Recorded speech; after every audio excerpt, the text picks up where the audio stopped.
have to install in them the same attitude in the dressage court than you have when they're outside. They shouldn't think of the dressage arena as a jail cell.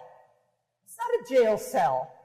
It's like the ballet dancer who is out in front of the audience eventually, but they have to go into the back row where they have to do their gymnastic loosening exercises. They don't think of it as a jail cell, but they have to work on it.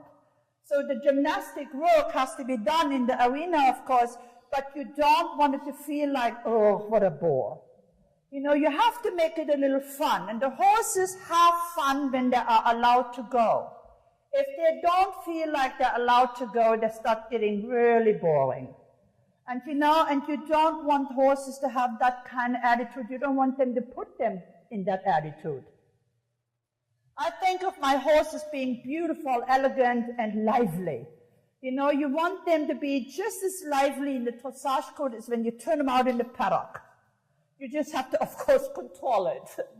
But you want that kind of feel in the horses. You don't want them to go, oh, another bore. Already now, Bobby, make them lively and don't hold them so controlled. Give them the rein, give them a kick, and make them look straight. You see, when I kicked my horse like this, I would be hanging on the ceiling. So make sure that those horses understand in the moment you put your leg on, you really do mean business. We have to understand if you kick the horses and nothing happens, and you don't do anything about it, guess what you just taught them? If I kick, don't go. That's what you just taught them. So if you give a stronger kick, there is a reason why you did it, isn't it? So you want to make sure that that reason is understood. If you give them a little kick and they don't go, you do it twice harder and fast, so that they understand, oops, I better stay on the ball here.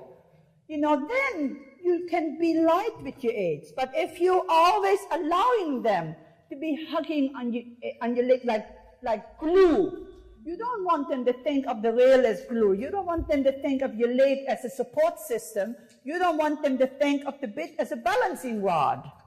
The bit is not a balancing rod. The bit is something, just a mold.